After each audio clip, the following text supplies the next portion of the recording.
बिस्मिल्लाहिर्रहमानिर्रहीम। अस्सलाम वालेकुम students, I am Mohammad Fawad Malik और आज का हमारा आर्टिकल है stationary waves in the air column. आइए देखते हैं स्टूडेंट्स। सबसे पहले हम इसमें डिस्क्राइब करते हैं कि what is meant by column. Column हम एक हॉलो सिलेंडर को कह सकते हैं। यहां पे वर्ड यूज हुआ हुआ है एयर कॉलम का, तो इसका मतलब यह हो गया कि एक ऐसा हॉलो सिलेंडर जिसमें एयर पास कर सकती है। स्टूडेंट्स, यहां पे हमने एयर कॉलम को डिस्क्राइब करना है जिसमें स्टेशनरी वेव्स जनरेट की जाती हैं। तो इसकी सिंपलेस्ट एग्जांपल होती है organ pipe.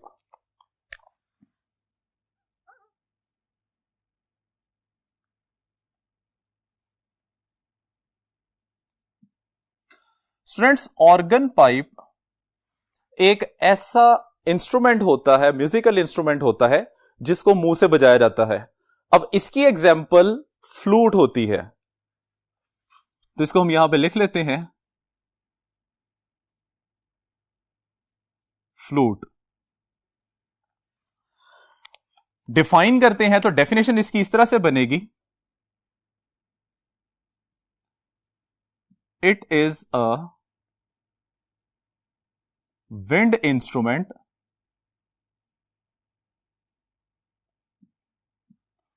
which produces sound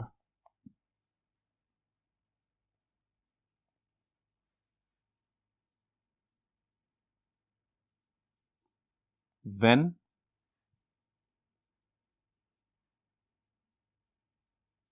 stationary waves are established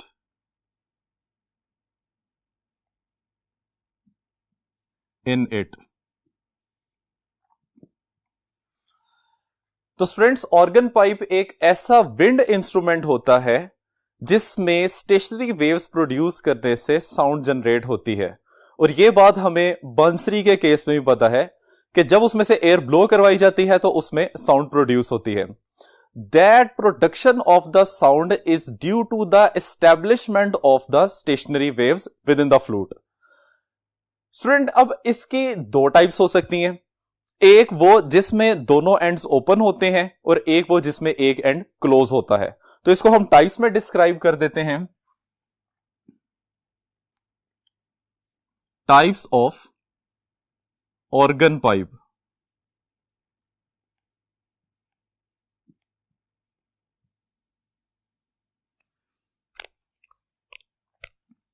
number 1, open at both ends। Number 2, closed at one end। Students, अगर हम इसको ड्रॉ करें तो ये कुछ सिचुएशन हमारे पास इस तरह से बन जाएगी। Open at both ends, so this is the organ pipe जिसकी दोनों साइड्स ओपन है। और अगर हम क्लोज एंड की बात करते हैं तो ये बेसिकली एक पाइप बन जाएगा जिसकी एक साइड को क्लोज किया होता है। ये इसकी शेप बन जाएगी।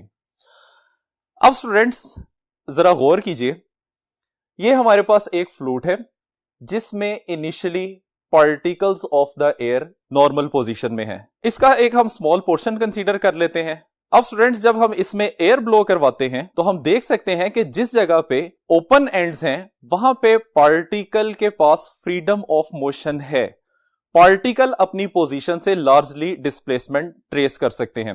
लेकिन जब आप इसके सेंट्रल पॉइंट पे गौर करते हैं तो सेंट्रल पॉइंट पे पार्टिकल की डिस्टरबेंस ना होने के बराबर है, या हम कह सकते हैं कि सेंट्रल पॉइंट पे पार्टिकल अपनी जगह से नहीं हिलता। अब स्टूडेंट, इसी सिनेरियो के मुताबिक अगर हम डिस्क्राइब करते हैं तो हमने ये बात स्टेशनरी वेव्स में पढ़ी हुई है कि जहां पे पार्टिकल का अपनी पोजीशन से डिस्प्लेसमेंट मैक्सिमम होता है उस पॉइंट को एंटीनोड कहा जाता है, और जहां पे पार्टिकल अपनी पोजीशन से नहीं हिलता वहां पे हम उस पॉइंट को नोड का नाम देते हैं। इसका मतलब यह हो गया कि ओपन एंड पे हमेशा एंटीनोड बनता है और हर दो कंसेक्टिव एंटीनोड्स के दरमियान में नोड बनता है। अब इसी तरीके से स्टूडेंट्स, अगर हम इसमें हायर फ्रीक्वेंसी की बात करते हैं, हायर फ्रीक्वेंसी की वजह से हर दो कंसेक्टिव एंटी नोड्स के दरमियान में एक नोड एग्जिस्ट करेगा और इसकी शेप हमारे पास कुछ इस तरीके से बन जाएगी। अब स्टूडेंट हम सपोज करते हैं कि इसी पोर्शन की एक साइड को हमने क्लोज कर दिया है और पार्टिकल इनिशियली अपनी नॉर्मल पोजीशन में है। तो जैसे ही हम इसमें एयर ब्लो करवाते हैं तो एयर के ब्लो करने की वजह से ओपन एंड पे मौजूद पार्टिकल्स लार्जली डिस्प्लेसमेंट परफॉर्म करते हैं, जबकि क्लोज एंड के मॉलिक्यूल्स के पास फ्रीडम ऑफ मोशन नहीं होता और वो अपनी नॉर्मल पोजीशन के ऊपर ही रहते हैं। तो इस तरीके से क्लोज एंड पे पार्टिकल की मोशन ना होने की वजह से नोड बन जाएगा और ओपन एंड पे लार्ज डिस्प्लेसमेंट की वजह से एंटी नोड बन जाएगा। तो स्टूडेंट्स ये बात आपने याद रखनी है कि क्लोज एंड पे हमेशा नोड बनता है और ओपन एंड पे हमेशा एंटी नोड बनता है। अब हम इन दोनों केसेस को सेपरेटली डिस्कस करते हैं। पहले हम डिस्कस करेंगे modes of vibration when both ends are open।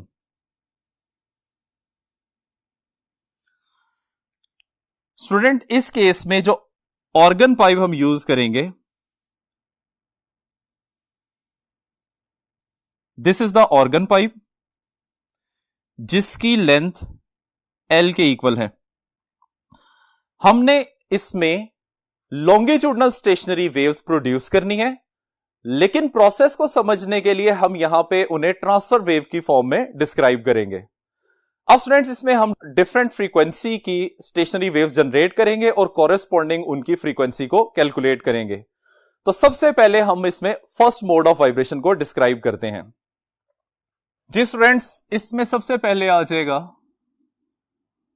First और fundamental mode of vibration. Students consider करें कि हमारे पास एक ऑर्गन पाइप है जिसके दोनों साइड्स ओपन है। इसकी लेंथ L के इक्वल है। अभी हम डिस्क्राइब करके आए हैं कि ओपन एंड पे हमेशा एंटी नोड बनता है, यहां पे भी एंटी नोड बन जाएगा, यहां पे भी एंटी नोड बन जाएगा और हर दो कंसेक्टिव एंटी नोड्स के दरमियान में एक नोड बनेगा, उसको हम यहां पे इस पॉइंट से रिप्रेजेंट कर लेते हैं। अब अगर हम इसमें वेव बनाते हैं तो वेव कुछ इस तरह से बनेगी।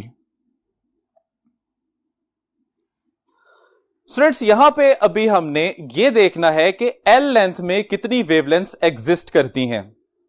तो उसके लिए देखिए, अगर मैं इतने पोर्शन को कंसीडर करता हूं, so this is the quarter of the wavelength which is λ/4 और ये पोर्शन भी क्वार्टर ऑफ द वेवलेंथ बनता है, इसकी वैल्यू भी क्या आ जाएगी λ/4।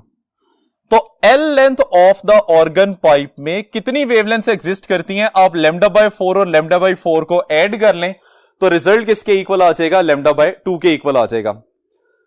तो इसमें हम डिस्क्राइब करते हैं कि L is equal to λ/4 plus λ/4। अब स्टूडेंट्स चूंकि फर्स्ट मोड ऑफ वाइब्रेशन की हम बात कर रहे हैं, इस वजह से ये वेवलेंथ फर्स्ट मोड के लिए λ1 बन जाएगी। इनको ऐड कर देते हैं तो रिजल्ट आ जाएगा L is equal to λ1 divided by 2 और चूंकि हमने वेवलेंथ की वैल्यू फाइंड करनी है, सो λ1 की वैल्यू यहां से निकाल लेंगे, that is equal to 2L। So this is the wavelength of the first mode of vibration. हमने चूंकि फ्रीक्वेंसी फाइंड करनी है तो फ्रीक्वेंसी का फॉर्मूला होता है F is equal to V over lambda and for first mode of vibration F के साथ भी 1 आ जाएगा, लैम्डा के साथ भी 1 आ जाएगा। सेम सिचुएशन है, चूंकि हम यहां पे मीडियम कांस्टेंट रखेंगे इस वजह से V के साथ हम 1 या 2 प्लेस नहीं करेंगे। लैम्डा की जो हमारे पास वैल्यू है वो इसमें हम प्लेस कर देते हैं, तो कॉरेस्पॉन्डिंगली फर्स्ट मोड की फ्रीक्वेंसी आ जाएगी F1 is equal to V divided by 2L. So this is the frequency of first mode of vibration. अब स्टूडेंट्स हमने सेकंड मोड के लिए कैलकुलेशन करनी है. So that is second mode of vibration. इसमें हम दोबारा से वही ऑर्गन पाइप कंसीडर करते हैं जिसकी लेंथ L के इक्वल है.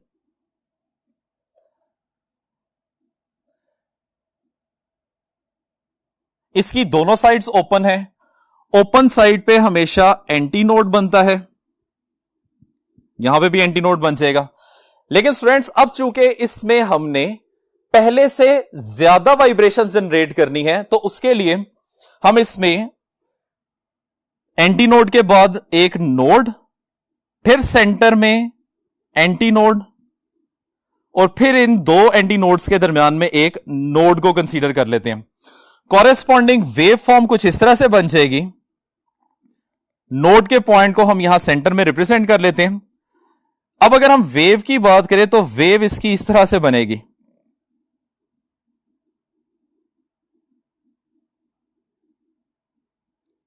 यह हमारे पास सेकंड मोड ऑफ वाइब्रेशन बन जाएगा.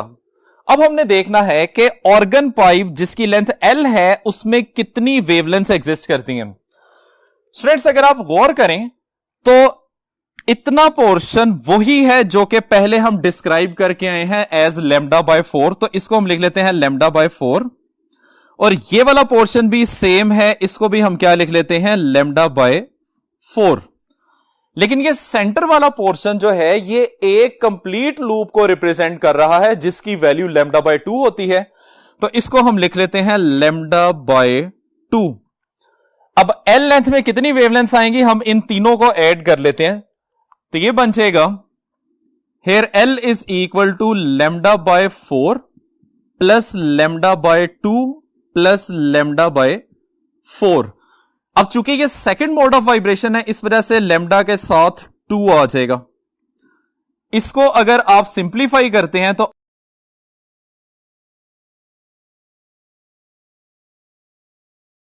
Which is the wavelength in this case.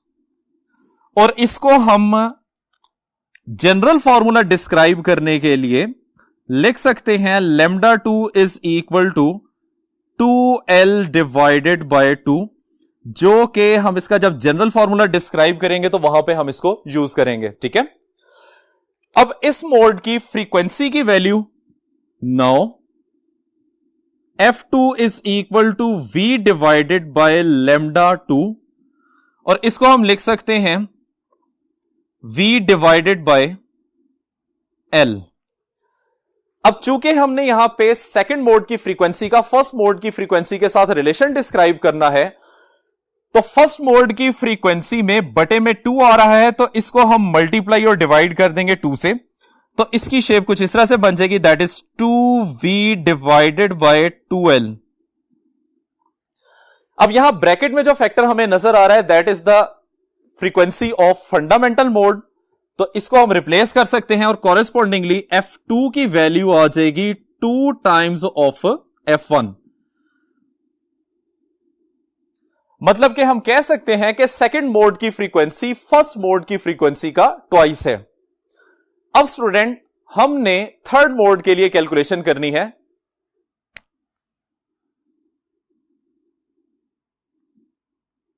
Third mode of vibration.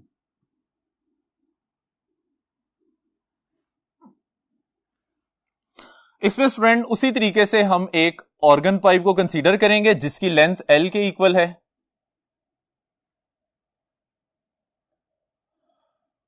और इसमें पहले से ज्यादा वाइब्रेशंस बनानी है. इसके लिए हम इसको डिवाइड कर देते हैं कुछ इस तरह से.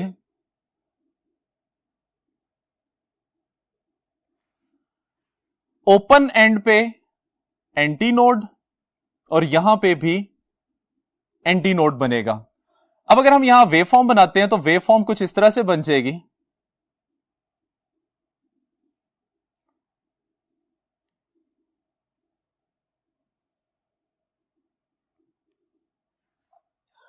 अब हमने ये देखना है कि इस मोड में एल लेंथ कितने लूप्स को कंटेन करती है। तो उसके लिए देखिए, this portion is lambda by 4, ये पोर्शन भी आ जाएगा लेमडा बाय 4, और ये दोनों पोर्शन जो है एक कंप्लीट वेवलेंथ को डिस्क्राइब कर रहे हैं।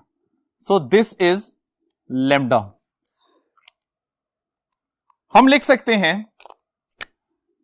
L is equal to lambda by 4 plus lambda by 4, और थर्ड मोड के लिए लेमडा के साथ 3 आ जाएगा।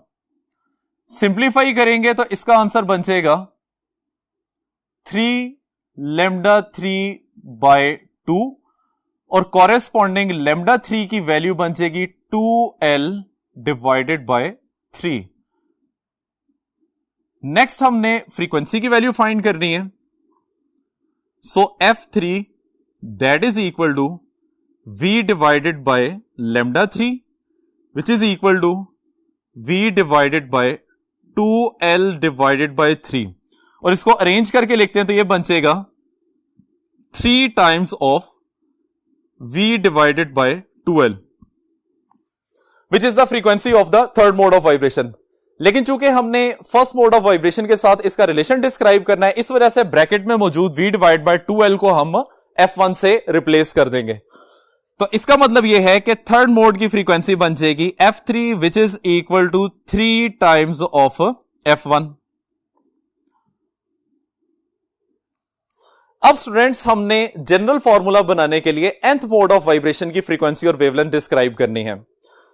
तो उसके लिए for nth mode of vibration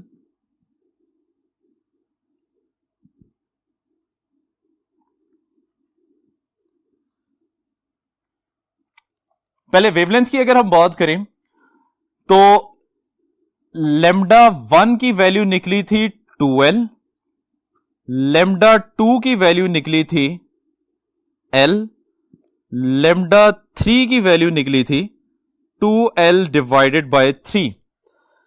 अब स्टूडेंट्स, अगर मैं इस केस में बटे में 1 लिख देता हूं तो ये वैल्यू एज इट इज रहेगी, इसके ऊपर कोई फर्क नहीं पड़ेगा। इस वाली वैल्यू में मैं 2 से मल्टीप्लाई भी कर देता हूं, 2 से डिवाइड भी कर देता हूं, तो भी ये वैल्यू एज इट इज रहेगी, और ये हमारे पास थर्ड मोड की वेवलेंथ आ जाएगी। अब अगर हम यहां पे गौर करते हैं तो ये जो फैक्टर ऊपर दिया हुआ है, ये वैल्यू तीनों केसेस में कांस्टेंट आ रही है, जबकि फर्स्ट मोड के लिए बटे में 1, सेकंड के लिए बटे में 2 और थर्ड के लिए बटे में 3 आ रहा है। तो अगर हमने nth पोर्शन के लिए, nth वाइब्रेशन के लिए लेमडा की वैल्यू फाइंड करनी है तो वो किस तरह से बन जाएगी, lambda n that is equal to 2L की value constant divided by number of mode आ जाएगा जो कि यहां पे n है, तो this is the relation for the wavelength, और इसमें लेमडा की वैल्यू नंबर ऑफ लूप्स के इनवर्सली प्रोपोर्शनल होती है, यानी कि जितना ज्यादा नंबर ऑफ लूप्स बढ़ाते जाएंगे वेवलेंथ की वैल्यू कम होती जाएगी। अब इसी तरीके से हम फ्रीक्वेंसी को डिस्क्राइब करते हैं, तो first frequency F1, second frequency 2F1, third frequency 3F1 निकली थी। तो अगर हम जनरल फॉर्मूला इसका डिस्क्राइब करना चाहते हैं तो वो कुछ इस तरह से बन जाएगा, Fn that is equal to n times of F1, क्योंकि फर्स्ट मोड में यहां पे 1 आ रहा है, सेकंड मोड में 2 है, थर्ड मोड में 3 है। ठीक है, तो इस तरीके से हमारे पास ये फ्रीक्वेंसी का जनरल फॉर्मूला बन जाएगा। और अगर हम यहां पे F1 की वैल्यू पुट कर देते हैं तो ये वैल्यू इस तरह से बन जाएगी NV divided by 2L, which is the formula for the nth mode frequency. अब स्टूडेंट्स, हम क्लोज्ड एंड के लिए ये तमाम कैलकुलेशन करेंगे, तो आइए देखते हैं।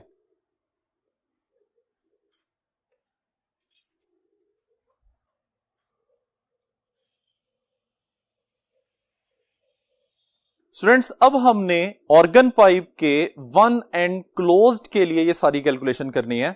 तो इसके लिए हम डिस्क्राइब करते हैं modes of vibration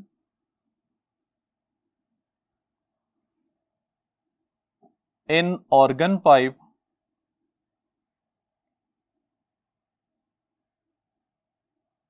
with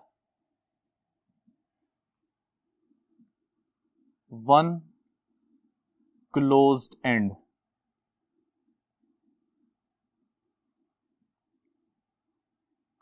students, इसमें हम एक ऑर्गन पाइप कंसीडर करेंगे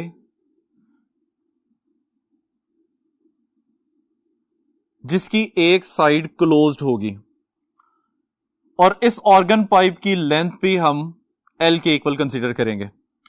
अब इसमें प्रोड्यूस होने वाली वाइब्रेशंस की फ्रीक्वेंसी हमने कैलकुलेट करनी है। तो सबसे पहले हम फर्स्ट मोड के लिए इसे डिस्क्राइब करते हैं।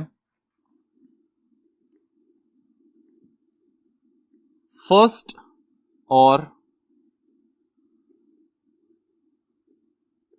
Fundamental mode of vibration.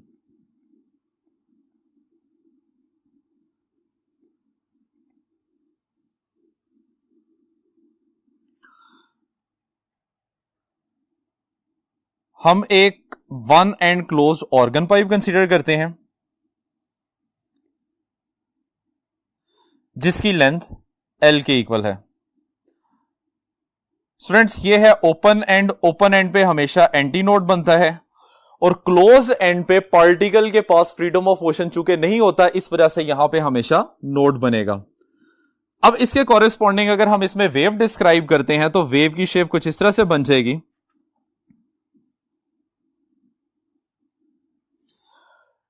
हमने चूंकि पहले वेवलेंथ फाइंड करनी होती है, तो इस सिचुएशन में आप देख सकते हैं कि this portion is quarter of the wavelength.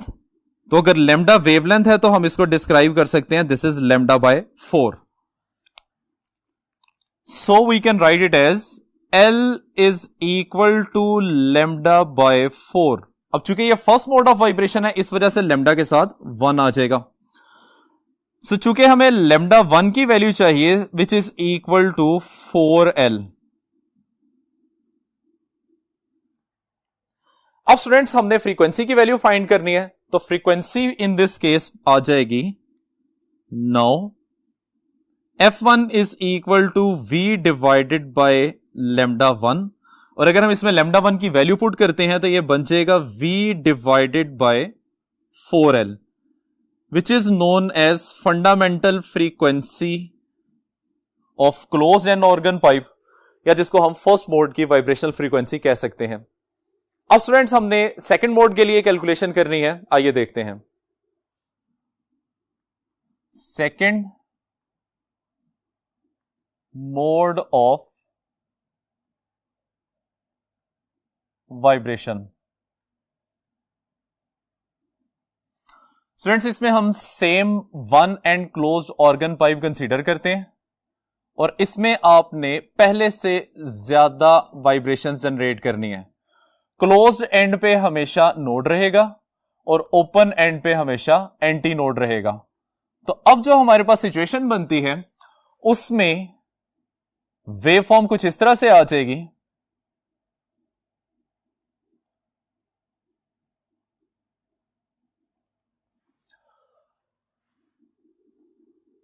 L is the length of the pipe।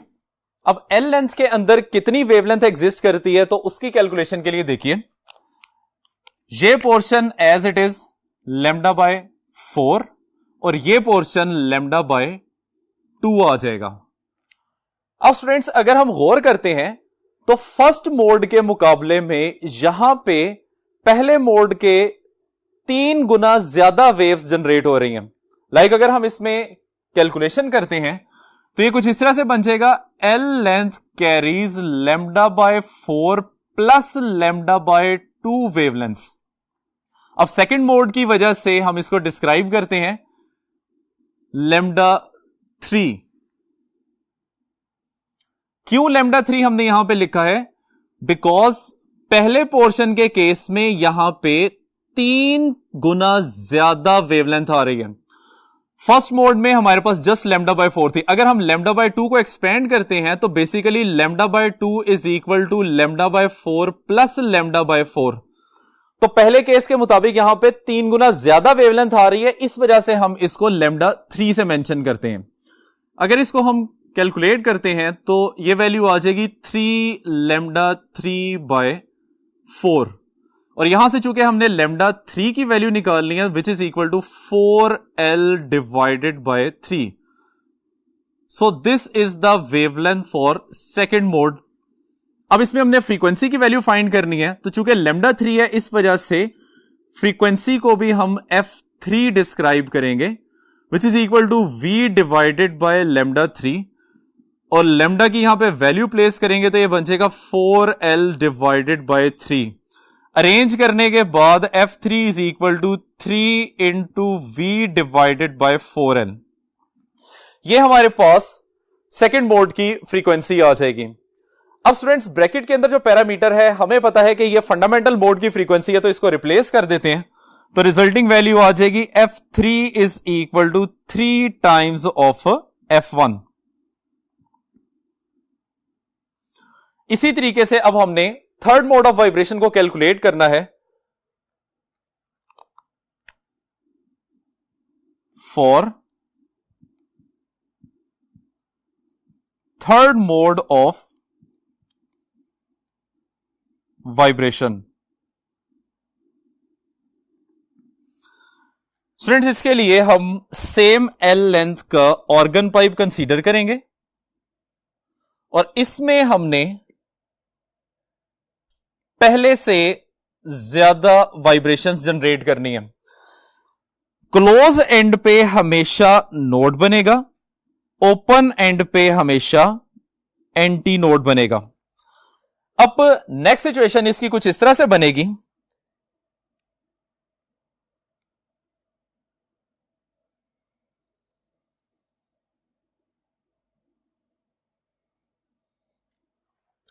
ये हमारे पास इसकी सिचुएशन बन जाएगी।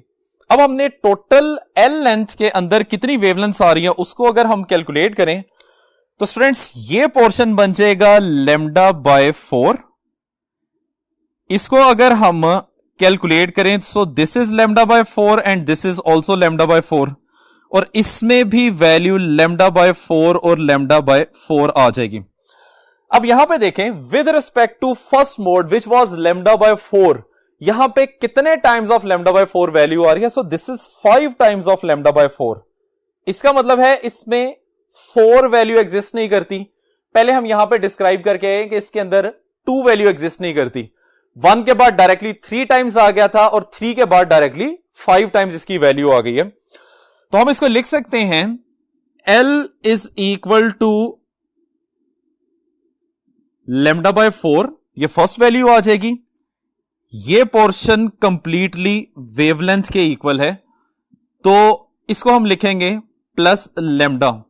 अब चूंकि ये 5 पोर्शंस आ रहे हैं इसलिए यहां भी लैम्डा 5 आ जाएगा, यहां पे भी लैम्डा 5 आ जाएगा। इसको हम ऐड करते हैं तो ये वैल्यू बन जाएगी 5 लैम्डा 5 डिवाइडेड बाय 4, और कॉरेस्पॉन्डिंग वेवलेंथ की value lambda 5 which is equal to 4L divided by 5 आ जाएगा। अब हमने इसकी फ्रीक्वेंसी को फाइंड करना है, तो आइए देखते हैं। Now F5 is equal to V divided by lambda 5। Value put कर देंगे तो ये बन जाएगा V divided by 4L divided by 5। So इसको हम अरेंज करते हैं। We have F5 which is 5V divided by 4L। अब स्टूडेंट्स ये ब्रैकेट के अंदर जो फैक्टर है this is the fundamental frequency, और इसको हम F1 से रिप्लेस कर सकते हैं। सो यहां पे वैल्यू आ जाएगी F5 is equal to 5 F1।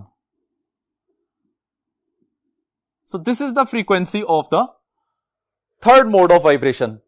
अब हम जनरल फॉर्मूला की तरफ बढ़ते हैं, तो उसके लिए हम डिस्क्राइब करेंगे for nth mode of vibration.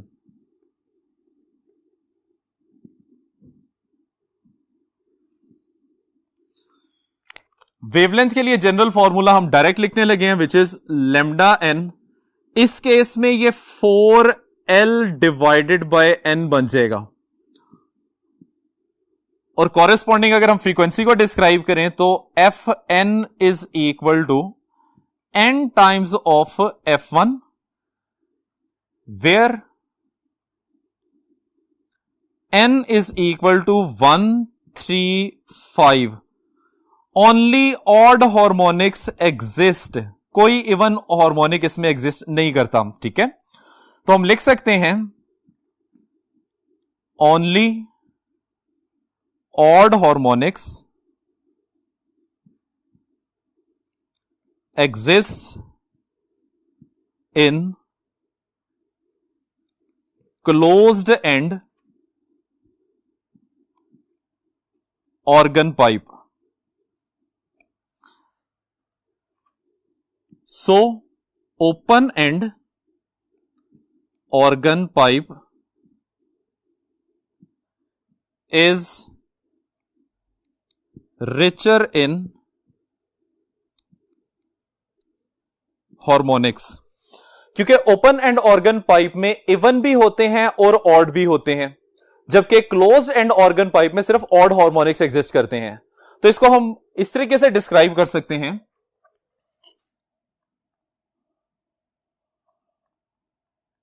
Number of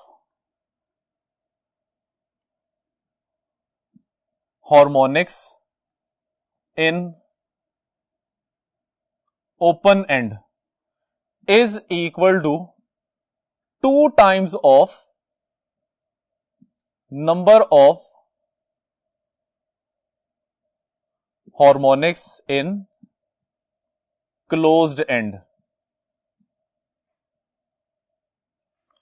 अब अगर आप इसमें फ्रीक्वेंसी की वैल्यूज प्लेस करके कैलकुलेट करना चाहते हैं तो हमारे पास सेम रिजल्ट्स आ सकते हैं. इसकी value V divided by 2L होती है. आप इसको फर्स्ट, सेकंड, थर्ड किसी भी मोड के लिए डिस्क्राइब कर सकते हैं, लेकिन दोनों के मोड ऑफ वाइब्रेशन आपने सेम रखने हैं. यहां पे मैंने फर्स्ट मोड ओपन एंड का कंसीडर किया है, तो इसी तरीके से हम first mode he close and का कंसीडर करेंगे, जिसकी वैल्यू होती है V डिवाइडेड बाय 4L. अगर मैं इसको सिंप्लीफाई कर लूं तो आप देख सकते हैं कि दोनों के मोड्स ऑफ वाइब्रेशन एक दूसरे के इक्वल आ जाते हैं. इसका मतलब यह बात कंफर्म हो जाती है कि ओपन एंड के number of harmonics close and के नंबर ऑफ हार्मोनिक्स का 2 टाइम्स होते हैं. ठीक है स्टूडेंट्स, यहां तक है हमारा आज का आर्टिकल. उम्मीद करते हैं कि आपको सब कुछ समझ आ गया होगा. इजाजत चाहते हैं. अल्लाह हाफिज.